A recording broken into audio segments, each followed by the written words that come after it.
I want to know is one, how much the ministry has costed the training of every child for. Because we're getting very varied figures about how much it costs it costs to put a learner through ECD, primary education, secondary education, and university. And we were not up with the minister telling us that he doesn't know and that no one has ever done that analysis.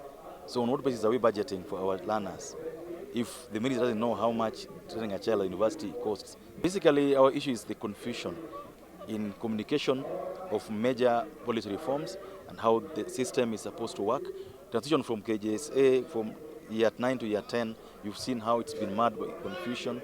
Members have asked about the criteria for admitting children into C1 schools and how the C1 schools were even selected. So, now, I don't agree with it because the numbers are still not clear. I mean, no one is clear. Like in my constituency, we're looking at the numbers there. They're not at 86%. So we need to push. We need to keep pushing. We need to ask our chief, sub-chief, the village elders, let's every kid go to school. And I would like the parents of this country to take the president's word for it. Send their kids to school, whether they have shoes or uniform. Let them go to school and let teachers deal with that matter. We still have a lot of gaps when it comes to students now moving from junior secondary school to the senior. We have a lot of gaps. There are a number of students who are at home. Majority of Kenyans cannot afford school fees, and the funds which have been released to schools is not commensurate to what we are expecting down there. What has been a major concern to all of us here is the criteria of placement of students.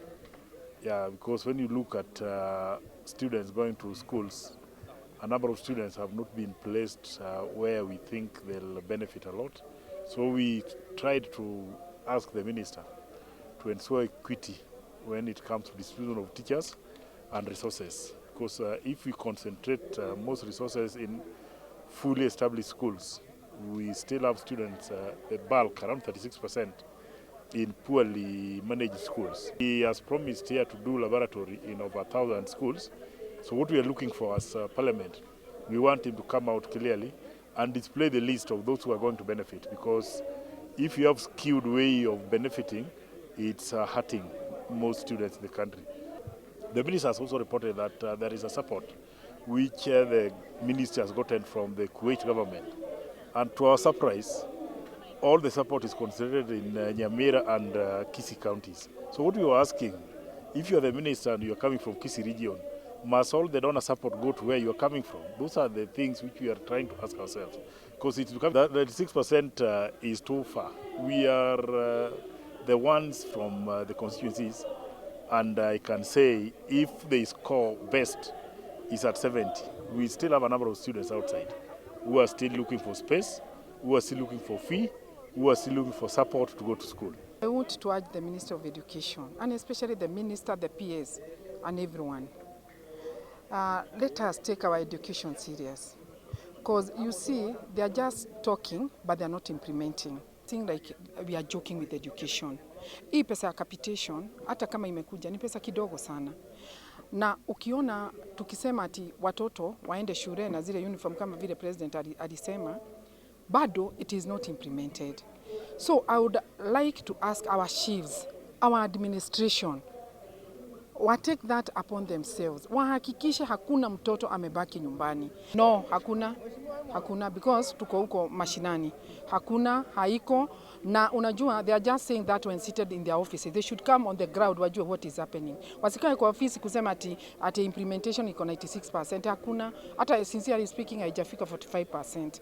Many children are at home. Ya bursaries na nini. I think now the government, I think hii bursary yote ya women rep, ya MPs, ya governor, hiyo pesa yote iletwe pamoja, watoto ipelekwe Ministry of Education, tuwe na free education, because majority of the children are suffering at home. We've listened to the CS trying to explain the challenges that they are facing in the ministry. Of course, the answers are not satisfactory. The answers are just beating around the bush. No clear answers to the parents out there. Around the books distribution is at around 58%. Surely that is a very low percentage for a program that we've been aware is coming for the last 9 or so years. Because being grade 10, it means this system started implementation when these kids joined grade 1. So for 9 years, you are not ready to come and tell us that into the second month of term 1, you do not have sufficient books for all the children. Capitation is money that follows a child. So if you say money was sent and the child was not in school, by last week they were talking about 800,000 of these children not being in school. So where did you know this child was going for the capitation to be there before the child? There are so many questions. I think they are playing too much in front of the camera. So where did you get the 96% figure from? If you're already saying you do not know where these children went, you are waiting for the statistics. So how did you get the statistics which you're now giving us a 96%? This is populism. We're just being popular, trying to show that we are doing something, but we are just guessing. Ladies and gentlemen, as at the 22nd of January, that is, remember we were closing placement or reporting on 21st. By the time we closed on that date, on the 21st, the following day on Thursday, we had 92% of all the learners reporting in schools. And because we have a 100% transition policy in government, there were 8% that had not reported for one reason or another, including issues relating to school fees and uniforms. But yesterday at noon, we had done 96% of the placements, with the intention to move to 100% by the end of this week. The students that have reported to our schools across the country from the regions, you can see Central is at 97%, Coast is at 89%, Eastern is at 94%, Nairobi is at 95%, Northeastern is at 99%, Eastern is at 94%, Nyanza is at 96%, Rift Valley is at 97%, and Western is at 97%. We are at 95.6%, that's why I said by yesterday at noon, we are at 96%. We would be able to know the number. We normally take the data at noon every day. Distribution as of yesterday was at 57.5%, call it 58%. Now, what happened with this challenge of textbooks is that the publishers were owed about 11 billion shillings by government. Now, this 11 billion shillings was a pending bill arising out of previous distribution of previous books that had been procured. So what happened is the printers refused to print the grade 10 books because they had not been paid. So what we did, we were able to get 5.6 billion out of the 11 billion, which we paid them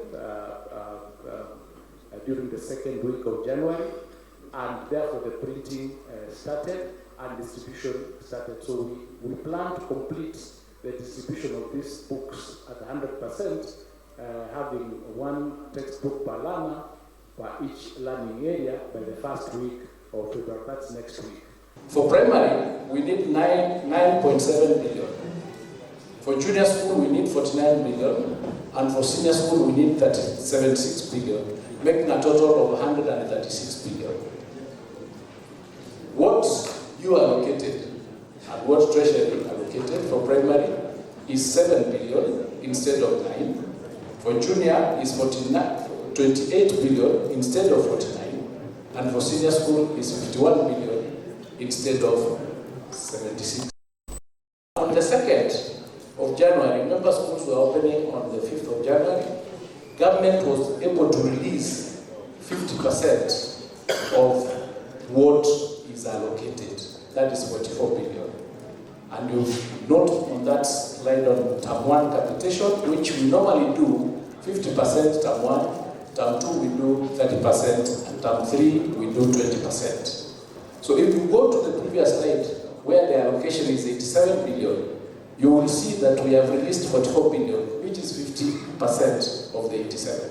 The government capitation, the approved rates, is the free primary education is at 1,420, junior secondary is at 15,042, and secondary is at 22,244.